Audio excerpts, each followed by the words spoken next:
Progress. Boa noite a todo mundo. Hoje a gente vai iniciar capítulo 18 de Josué. Eu ia falar isso no preview ali, mas eu vou acabar falando aqui para todo mundo ouvir, né? A gente está finalizando o livro daqui a pouquinho, são 24, né? Então falta pouco, e nada vai mudar muito em relação a esse livro, né? A gente vai ter, obviamente, a morte de Josué, e a gente vai ver que vai ser algo parecido com Moisés, porque Deus deixou para o último capítulo para a morte dele. Então a gente está nesse momento em que ele já falou, né? Ele já declarou lá atrás que ele já não estava mais na idade de ter muita energia para subir, descer, subir. Ele falou que ele já está na idade avançada. O que não significa que Deus tirou as forças dele, ou que ele não estaria preparado para lutar ou nada do tipo, mas ele é ele já tá mais velho, né? E ele morre no último capítulo. Então, hoje a gente vai continuar a mesma coisa em relação à distribuição das terras, né? A gente vai ter distribuição do restante da terra e depois a terra entregue a Benjamim e depois as cidades entregues a Benjamim. Então, a gente está nesse momento que parece que é algo tipo, tudo bem, é muito rápido, muito isso, muito aquilo, mas é um momento de muita importância, porque são todas são todas as terras em que a gente vai começar a ouvir bastante agora em Juízes, quando a gente começar, né, os juízes das terras, e a gente vai entender o porquê eles precisam de juízes específicos, a gente vai entrar na história, inclusive, né, de Sansão e Dalila e tudo mais. Então, nesse momento agora, até o finalzinho, assim, a gente está separando as terras, distribuindo as terras, que é muito importante. São 12 tribos, então, obviamente, que leva mais um tempo específico, né? E vamos lá, tá bom? Fazendo essa oração, então, Jesus, obrigada por esse momento de oração. Que temos sempre nos inícios da live, porque a gente sabe que para entrar na sua palavra a gente precisa que o Espírito Santo nos guie, que o Espírito Santo nos dê claridade, que o Espírito Santo nos mostre, nos fale, nos revele aquilo que é necessário para o nosso entendimento. Então, obrigada, porque antes de entrar na sua palavra, com todo respeito e temor, nós oramos antes, Pai, para nos prepararmos espiritualmente para receber o pão, para receber o alimento do nosso espírito. Que possamos ter uma boa live hoje, que o Senhor possa sempre ser aclamado em nossos lábios, Senhor, em todos os momentos da nossa vida, em todos os altos e baixos, e que os baixos sejam para nós também como altos, assim como Paulo diz, o apóstolo Paulo diz que nada, nada, nada, ele não trocaria absolutamente nada, Senhor, nem o sofrimento dele, pois é na fraqueza dele que a sua palavra, que o seu nome, né, ele se fortalece na sua palavra e que é nesse momento em que o seu nome é glorificado. Então a gente entende, Pai, que é nesse momento em que estamos fazendo oração, é no momento em que estamos nos preparando para a sua leitura, é importante para a nossa vida espiritual e também nos nossos testemunhos, né? Que possamos ter testemunhos, meu Deus, que toquem outros corações, outras pessoas, que nos testemunhos da nossa vida as pessoas vejam a sua ação, vejam o seu nome, vejam a sua graça em nossa vida. Então, obrigada, Pai. Obrigada porque, primeiramente, podemos te chamar de Pai. Obrigada porque nosso Salvador Jesus Cristo habita em nós com seu Espírito. Obrigada, Jesus, por isso. E que a gente possa ter uma boa live, que o seu Espírito nos guie, porque pois foi ele quem escreveu, ele quem inspirou todos os personagens da Bíblia para escrever os seus livros de acordo com a sua palavra, sua ordenança. Então, obrigada, Senhor. Obrigada por esse momento e privilégio de termos acesso a isso. Que possamos ter uma boa live, que o Senhor nos proteja, nos blinde de todos os males e ataques, Senhor, que estejamos invisíveis, vivendo nossa vida, servindo ao Senhor, fazendo a diferença, impactando todos aqueles que precisamos impactar de acordo com a sua vontade. Nos guie, nos leve nos caminhos corretos, Pai. Faça que a gente te chame para as nossas situações, porque o Senhor, que a gente te chame para os nossos projetos, que a gente te chame, Senhor, para os nossos momentos emocionais, psicológicos ou profissionais, e que principalmente a gente tenha certeza e a gente tenha a noção de que carregamos o seu nome e que as nossas atitudes, nossas palavras, tudo que sai do nosso coração, tudo que sai dos nossos lábios, Senhor, reflete naquilo que o Senhor permite em relação ao seu nome, mas que não reflete o que o Senhor é, porque nós pecamos e erramos sempre, precisamos da tua misericórdia e graça para sermos lapidados, para sermos edificados, sermos pessoas melhores, cada vez mais com o seu nome. Então, que a gente possa te orgulhar, Senhor, que a gente possa fazer jus ao seu nome que carregamos naquilo que fazemos, nas escolhas que escolhemos, nas palavras que usamos, nos sentimentos que temos, porque nós não queremos manchar seu nome, Senhor. Nós não queremos fazer com que as pessoas te julguem pelas nossas atitudes. Não queremos fazer parte de um grupo que existe hoje, né, hoje em dia, que sempre existiu, de pessoas que olham para a gente e nos julgam e diz que aquilo é Jesus, que aquilo que fizemos, ou que olha aquela pessoa que crê em Cristo, fez isso, fez aquilo, que as nossas atitudes não sejam conectadas a Ti, Senhor, mas somente aquelas que vêm do Senhor, para que as pessoas possam te enxergar em nós, em nossa vida, que a gente aplique a sua palavra no nosso dia a dia, Senhor. Sabemos que é impossível sermos perfeitos, mas sabemos que somos aperfeiçoados todos os dias. Em nome de Jesus agradecemos, te louvamos sempre, meu Deus, obrigada. E essa live é sua, completamente entregue a ti. Amém. Para a honra e a glória do Senhor Jesus Cristo, consagrada a ti. Amém. Bom, vamos lá. Capítulo 18, a distribuição do restante da terra. Agora que a terra estava sob o controle dos israelitas, toda a comunidade se reuniu em Siló e ali armou a tenda do encontro. Mas ainda restavam 7 tribos de Israel, que não haviam recebido porções de terra como herança.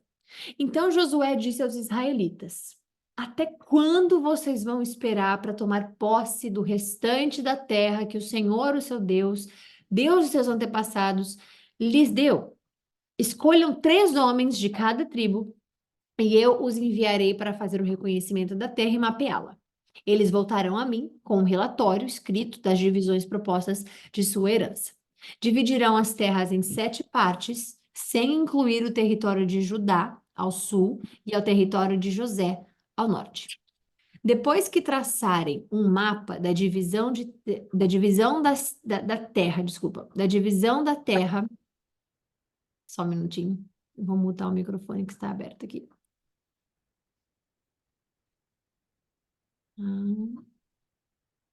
Por algum motivo, não tô... foi, pronto. Dividirão a terra em 7 partes, sem incluir o território de Judá ao sul e ao território de José ao norte. Depois que traçarem o mapa da divisão da terra em 7 partes, tragam-no para mim e eu farei um sorteio na presença do nosso Deus, do Senhor nosso Deus. Os levitas, porém, não receberão porção alguma de terra entre vocês, pois o seu serviço como sacerdotes do Senhor será a sua herança. E as tribos de Gade e Ruben e a meia tribo de Manassés não receberão mais terras, pois já receberam como herança a porção de terras que Moisés, servo do Senhor, lhes deu a leste do Jordão. Então, ali eles estão separando a terra naquele local em que eles estão. Quando os homens estavam de partida para mapear a terra, Josué lhes ordenou: Vão, façam um reconhecimento da terra e tragam uma descrição dela por escrito. Depois voltem e eu distribuirei a terra entre as tribos por sorteio na presença do Senhor, aqui em Siló. Os homens partiram, atravessaram a terra e traçaram um mapa de todo o território, dividindo-o em 7 partes e relacionando as cidades em cada parte. Registraram tudo por escrito e voltaram a Josué no acampamento em Siló. E ali em Siló, Josué fez o sorteio na presença do Senhor, determinando qual tribo receberia cada parte. Por quê? A gente já viu em vários capítulos, em várias partes da palavra, né, que a desobediência é muito grande e que às vezes eles fazem ou faziam, né, coisas sem perguntar ao Senhor, sem trazer o Senhor para aquela questão específica, né? Josué mesmo fez isso em relação à guerra, mandou os soldados dele irem lá para mapearem os inimigos, voltaram e disseram, só manda número X de soldados, nem precisa, porque nananana, e aquilo ali resultou na derrota deles. Obviamente que Deus veio e pôs sua mão ali, porque o plano de Deus é imenso, ele não muda, isso foi prometido desde de Abraão, desde todo sempre, então é óbvio, né, que, quer dizer, a guerra espiritual é prometida desde o início, Gênesis a gente já tem lá, Gênesis, né, quando a queda da humanidade acontece, Gênesis 3, já tá acontecendo no que o Senhor promete, né, que a serpente, ou seja, Lúcifer, Satanás especificamente, seria derrotado. Então, Deus já declarou lá no início essa guerra espiritual. Para eles, especificamente, né, a terra foi declarada depois. Então, essa promessa de Deus, ela não vai ser quebrada, não vai ser trocada, não vai nunca, porque Deus não muda absolutamente nunca, né? Então, a necessidade, voltando ao assunto, a necessidade de a gente trazer Deus para as nossas conquistas não, porque a conquista já é parte depois da gente ter feito, né? Mas trazer a Deus antes, para o preparatório das nossas batalhas, seja ela profissional, emocional, espiritual, tudo que, e batalha especificamente, a gente está dizendo no sentido de tipo, ai, não, eu não quero declarar batalha para minha vida. Nós vivemos uma batalha espiritual, né? Então, quando eu digo a batalha específica, a gente está dizendo tudo, porque você vai para o seu trabalho, você tem ali uma batalha de pessoas, de pessoas competindo uma com a outra. Ou você vai né, por exemplo, você tem a sua vida espiritual, a gente tem a batalha do bem contra o mal. A gente vai no nosso, sei lá, nosso relacionamento com seja ele de amizade, seja ele relacionamento íntimo, né, com parceiro, com parceiro. Então, o que que significa? Que a gente vive ali também uma batalha, porque são duas pessoas diferentes, dois pensamentos diferentes, dois mundos diferentes, né, com esperança, obviamente, de ser o mesmo Deus, principalmente. Mas então a gente vive nessa, como é que eu posso dizer? Nesse modo operandi, posso dizer isso? Da gente ter altos e baixos, né? É uma roda gigante, a nossa vida, e vai acontecendo, vai acontecendo, vai acontecendo. Então, é obviamente que a gente não quer estar em batalhas o tempo inteiro, mas a espiritual ela existe desde Gênesis, não somos nós que criamos agora, ou agora né, que o mal decide se lançar à frente, vivemos nela. Então, a importância da gente trazer Deus para todas as áreas da nossa vida é imprescindível. Por quê? Porque quando a gente vai fazer a escolha, a gente quer fazer a escolha só por nós mesmos, né? A gente não sabe o resultado.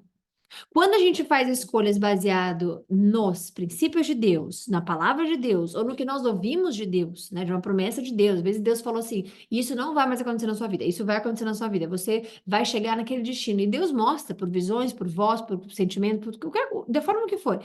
Ele mostrar aquilo, traga ele, porque só ele sabe o caminho. Não adianta a gente pegar um caminho daquele, né? Porque sem Deus parece um labirinto. Aí você vai entrando em portas, a gente vai entrando em corredores, aí muda, aí volta, aí vai pro mesmo, aí cai no mesmo erro, aí volta, dá sem saída, aí volta, aí vai para frente, aí vai para trás, e não tem a porta, não sai, aí começa a ansiedade, começa a depressão, aí começa tanto. Então, assim, Deus é o único que sabe a porta de entrada e a porta de saída, né? Ele já mapeou, como eles estão fazendo aqui agora, ele já mapeou a nossa terra, já mapeou a nossa vida. Então, trazer Deus não é uma questão de tipo assim, eu vou trazer quando eu tiver essa questão aqui, eu vou trazer. Não, é trazer para tudo na sua vida. É você acordar de manhã e entregar para ele o mapa da sua vida e dizer, Senhor, esse momento aqui é seu, a minha vida é o meu dia é seu, as minhas decisões são suas. É, as minhas questões, as minhas ansiedades, tudo. Porque quando a gente entrega a ele é quem vai nos guiar, né? Porque às vezes a gente tem essa, não é uma mania, mas eu acho que isso é como se fosse uma conformidade. A gente já está tão conformados em só viver, passar por isso, e sobreviver aqui, sobreviver ali, viver ali, vencer aqui e aprender ali, que a gente às vezes esquece de realmente clamar a Deus. E a gente vê que são coisas que parecem pequenas, por exemplo, mas Josué, eles perderam a batalha lá, já, né, no capítulo que a gente leu. Mas assim, ele fez correto, né? Porque ele era o líder ali do exército, mandou os seus mensageiros irem lá para poder mapear a terra dos inimigos e vencer. Não, porque se ele foi escolhido para uma missão, para um projeto de Deus, né, que é levar os israelitas à terra prometida, porque Moisés ele não concluiu com sucesso especificamente a passagem, né? Concluiu com sucesso até onde ele chegou, mas até a passagem específica ele não concluiu. Se Deus colocou Josué para ser o capitão ali desse momento, dessa missão, né? Ele precisa saber quem é que o chamou para aquilo. Então, você é chamado para alguma coisa na sua vida, mas você não é o líder. Você pode, pera, tem uma palavra específica. Você é quem está guiando, liderando. Você é o líder, mas Deus é o comandante, é uma coisa assim, especificamente. Então, a gente precisa dele, do comando dele. Então, se Deus é o comandante de tudo da sua vida e você crê nisso, até o que você vai almoçar, você pode trazer ele. Até o que você for jantar, você pode trazer ele. O que será que eu vou comer hoje, Senhor? Por quê? Porque o alimento vem dele. Todas as coisas que... A forma de você poder prover o alimento na sua mesa vem dele. A misericórdia é dele. A sua vida é dele. Então, chamar a Deus parece que é... Nossa, não tem que chamar a Deus para especificamente tudo, tudo. Até a nossa leitura, a gente chama o Espírito Santo. A gente chama ele para nossa leitura porque não é nossa leitura somente, é dele. Ele nos chamou para isso aqui. Então, quem comanda é ele, nós obedecemos, né? Eu posso liderar o link do Zoom, eu posso liderar o grupo especificamente, mas somos todos líderes da nossa própria história, da nossa própria vida, líderes, não comandantes. Então, a gente necessita de Deus. E a gente vê que isso é um problema grande desde o início de Gênesis, por quê? Porque as pessoas ficam perdidas sem um comando, né? E é por isso que Juízes vai acontecer. Por isso que lá na frente a gente vai ter um momento que a gente vai começar a ler e entender o livro de Juízes, que é para ter um comando. Então, é difícil não trazer Deus para as coisas, né? E reclamar depois das escolhas ou das consequências que a gente tem, né, tem na vida e tudo mais. Mas quando a gente adiciona Ele, entendendo que, bom, realmente eu lidero a minha vida, eu sou líder da minha vida, mas eu não sou o comandante da minha vida, porque se Ele me comanda, se Ele fala, não faz isso, faz aquilo, é isso que eu te mostrei, é aquilo que eu te livrei, é essa porta que vai abrir, aquela porta que vai fechar. Eu tenho que trazer ele para todo. Imagina sempre isso, um labirinto. Quando você estiver perdido, quando você estiver, né, e passando por qualquer coisa, entenda que ele é o único que sabe onde a porta de saída é, né? Porque nós vamos bater nas portas que não vão abrir. A gente vai bater em portas que parecem ser lindas, maravilhosas, e a saída ainda não é aquela. Então, é necessário clamar a Deus para as nossas escolhas, para a nossa vida, para tudo da nossa vida, do momento que a gente acorda até o momento da gente dormir. E aqui nesse momento, por que que a gente parou para falar sobre isso especificamente? Porque a gente está vendo que ainda tem terras que não foram distribuídas, ainda tem pessoas que não foram lá para pegar as terras, por isso que Josué vai e fala, o que está faltando para vocês irem lá? Vamos embora, vamos ver as terras. E eles precisavam dessa liderança de Josué falando para eles, né? O que eles deveriam fazer, obviamente. Então, é isso, trazer a Deus. E o importante é que Josué fez isso na presença do Senhor, porque não foi ele que deu as terras para os israelitas, foi o Senhor. Então, fazer na presença do Senhor, para que eles possam ver o Senhor, entender que é o Senhor é quem está, que Deus ali, o sorteio, na presença do Senhor especificamente, é sorteio só para eles. Deus já sabe, né? Então, é óbvio que ter Deus ali junto deles nesse momento é mais do que, é quase que um mandamento. E foi o que eles fizeram. A primeira porção de terra foi entregue por sorteio à tribo de Benjamim. Ficava entre os territórios designados para as tribos de Judá e José. A divisa norte da terra de Benjamim começava no Rio Jordão, passava pela encosta norte de Jericó e continuava para o oeste, atravessando a região montanhosa e terminando no deserto de Bet-Aven.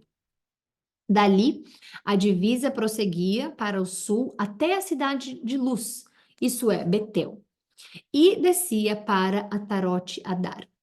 No monte ao sul de Bet-Horon Baixa. Nesse ponto, a divisa fazia uma curva para o sul, pelo lado oeste do monte, em frente de Betel. Bet-Horon, desculpa, Bet-Horon. E terminava em Kiriat Baal, isso é, Kiriat Jearim.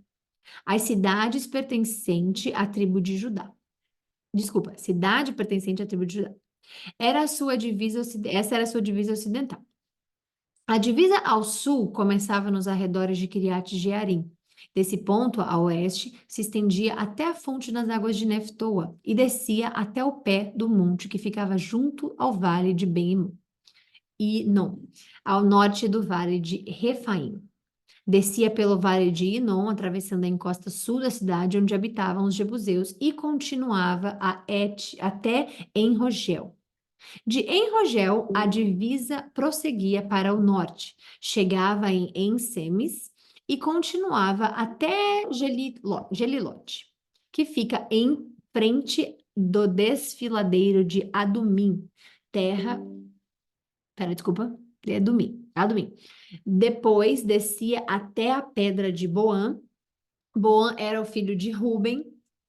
Estou tentando acender a luz porque a luz apagou aqui. Peraí. Depois descia até a pedra de Boã. Boã era filho de Ruben. Dali passava pela encosta norte, de onde se avista o Vale do Jordão, e descia para o vale. Continuava pela encosta norte de Bet-Ogla e terminava na extremidade norte no Mar Morto. que é o extremo sul do Rio Jordão. Essa era a divisa do sul. A divisa ao leste era o Rio Jordão. Essas eram divisas de herança designadas aos clãs da tribo de Benjamim. Estas foram as cidades entregues aos clãs da tribo de Benjamim. Jericó, tudo que pertence à tribo de Benjamim. Jericó, Bet-Ogla, Emeque-Quezis, Bet-Arabá, Zemaraim, Betel, Avim, Pará, Ofra, Quefar-Amonai, Ofni e Geba. 12 cidades com os povoados ao redor.